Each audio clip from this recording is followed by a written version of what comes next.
So, on to our first required game. These are games that, if you're a gamer, you just need to play. And everybody needs to check out, and there's reasons for it. And that brings up the next point is, just because it's a really good game, it doesn't mean it's a required game. So, the big Don't thing get is... salty. Yeah. People are going to get salty. It doesn't even matter. Yeah.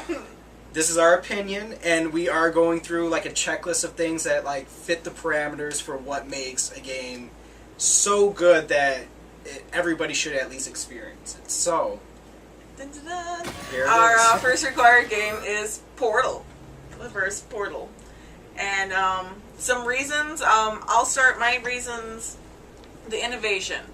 It was the first time, I don't know, anything ever did that weird where you're going through and you can see the walls. I don't know. It was crazy. I was so confused when I first started this game. And we are going to have cake at the end of this, right? Yes, there will be cake. There will be cake. Yeah. I love cake. We're going to have some cake. But, I don't know. And wasn't it made by just some, like, college students? Yeah, it was actually made by some college students, and then Valve picked it up. And Yeah, wasn't it originally like a mod for Half-Life 2? It started out as a mod? It's in the orange box. And I don't know. I don't know if it started out as a mod. I think it started as like what some kids were making in college, and then Valve was going through checking stuff that people were working on, and thought, hey, like there's a lot of promise in this. It could have been part of the engine or a part of a mod or something. Right, they could have used it.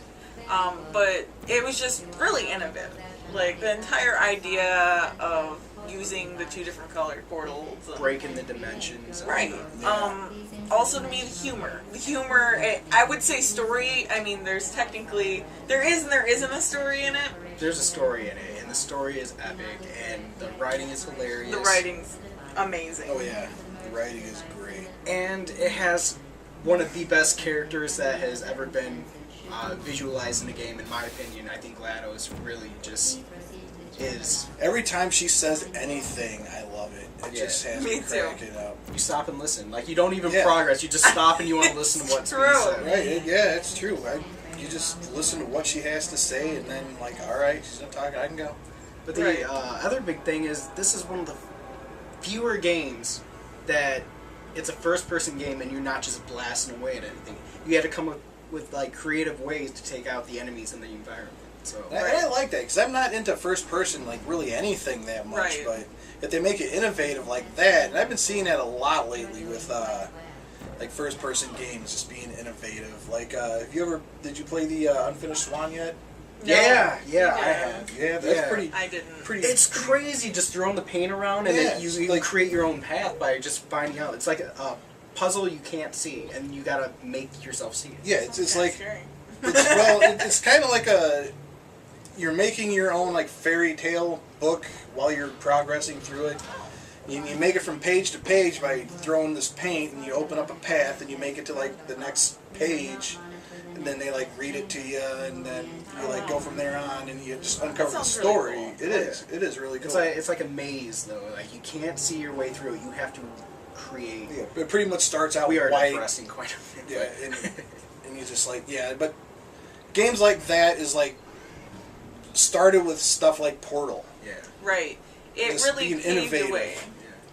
Just looking for that different way to do things. You know, and it opened up Making for you care about a companion cube. a companion cube. Cute little Yeah. companion cube. But I think it really paved the way for people to create things like indie games like that and just go for the innovation and go for the creativity and the fact that Valve picked them up and they became so big. And for Valve, which is a very action-based company, like they're first-person shooters, but this is proof that you don't have to be this action-packed first-person shooter to be a great game. So Yeah, like literally there are no enemies in the game except for turrets. turrets, just stationary the little turrets turrets. are so cute. I I, love the feel turrets. bad for them. Every time I kill a turret, like I smile because I know they're gonna say something really goofy and weird. I do. I listen for that too. I'm And sadistic. it is, but they're so cute about it too. And I feel bad. I don't blame you. It's just so. Yeah, I don't blame you for killing me.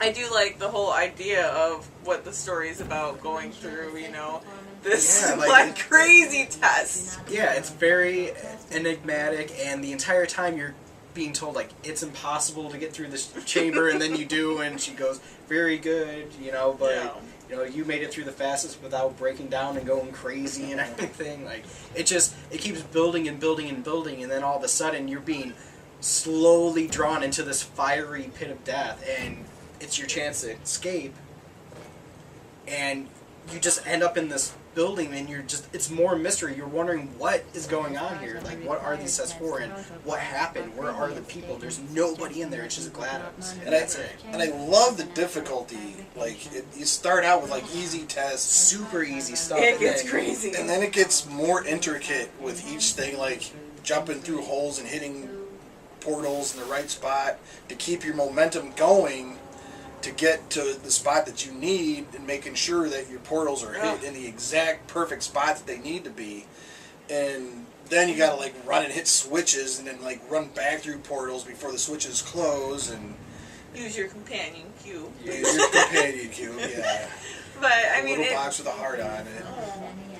it almost at some point becomes frustrating, but you can do it is the thing. It's one of those, like, I know I can do this, it's just getting it. Yeah, it's like, usually if you fail, it's because you didn't notice something, but once you fail, it's like, oh, I know what to do now. Then you go through it the next time. It's usually no problem, except on some longer stages, you'll fail again, but then you'll eventually realize, okay, then you just go from there to the next part. You can eventually just make it through without too much failure at all, because you're just getting used to it slowly, and then Yeah, it's a very nice paced build-up. Like, it starts Yeah. slow and then just ramps it up, and by the end of the game, it's high octane, and you're getting attacked by things that are shooting rockets, and you're launching rockets back at them using the Right. portals. Or It's doing my like- favorite thing, which is creating the infinite portal, and you just Right. fall through forever. Like, It's like you use everything you learn oh, by I do the that. end. Do that online. Just like somebody shoots a portal that you're playing like co-op with, and then just shoot the portal below them, and they just start falling in an infinite loop. It never gets old. Did you guys have anything to add on, like, why it's required? I would say it's required because the humor in it, you don't get that in games very often.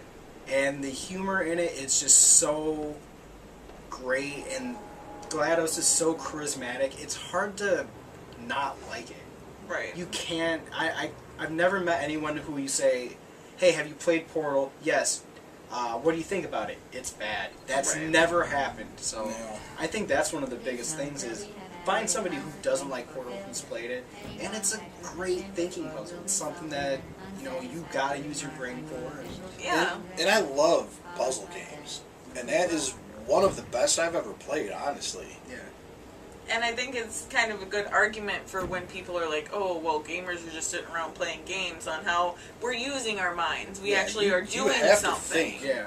And if anybody That's a really knows, good like point. Eric knows, when I play a lot of puzzle games, he'll sit here and watch me. I way overthink the I do too, possibilities. And it could be like something right in front of me that can make it easy. And I'm just way overthinking it. It's one of those games where, though, it almost makes you overthink because you're like, oh, I can throw this here and here, and I can make this happen, and then you go, wait, I could have just did this. And, like, Yeah.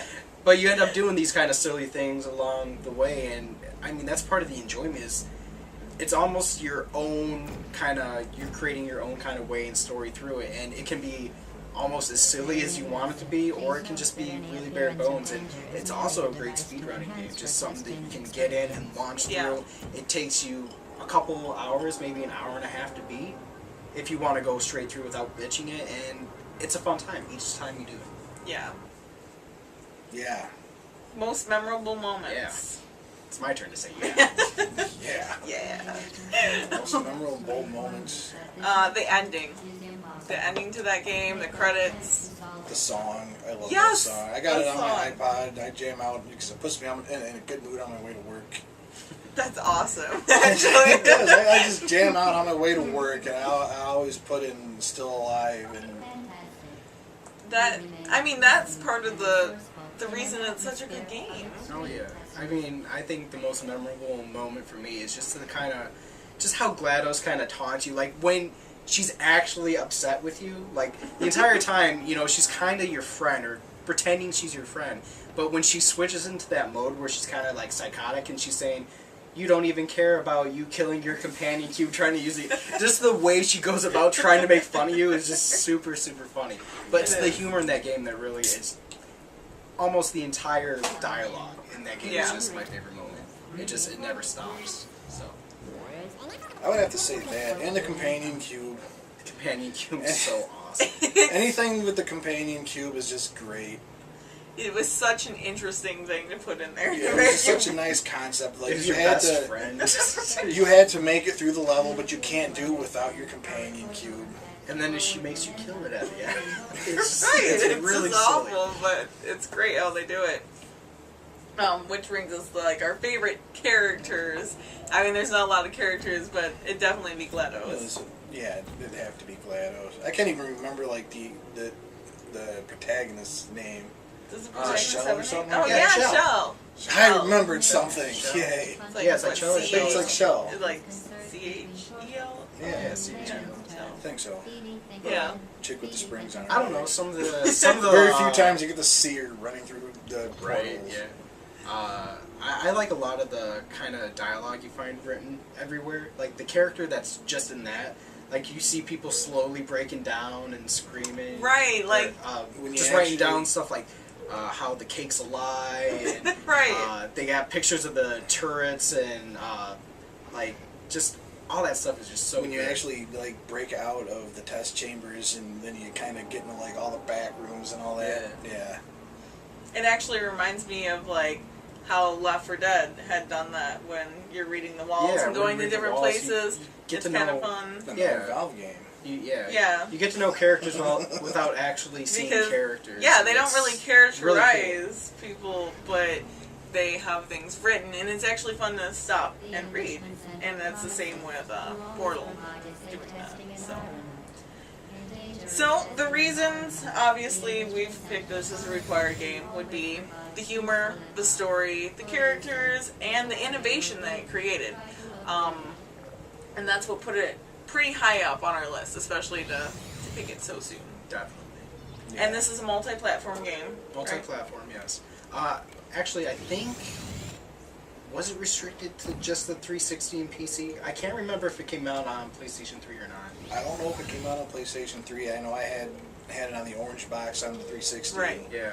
And then there was And it was the also PC. Yeah, there was Yeah, also also PC. Yeah, it was on PC. There's also like the downloadable arcade version, which had added like a bunch of extra levels and stuff and multiplayer.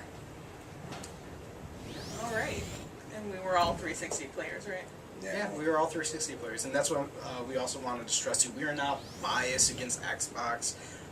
We're not biased against anything. We all have PlayStation 4s right now. None of us have Xbox Ones, but it doesn't mean we are going to hate on games or anything. We're going to pick what we feel is really good and what stands the test of We time. did and- watch the coverage for everything. We picked what we thought was a better machine and what exclusives we kind of liked because we were last gen Xbox players. Yeah, 360 was an excellent machine, and it was Yeah. better than PlayStation 3. It in my was, opinion. and last gen I had both, and I played like honestly the games looked and played better on the 360. But the PlayStation 3, in my opinion, had the better exclusives, like Which we God of missed. War Yeah. and Uncharted. And that's the give and take of it. Is you got to look at, do you want those exclusives or do you want things to run better? And the 360 was a system that just ran things a bit better, but PS3 had the exclusives. So I mean, there's. If anything, it might be like opposite this generation. Everything looks and runs better on Right. the PlayStation 4.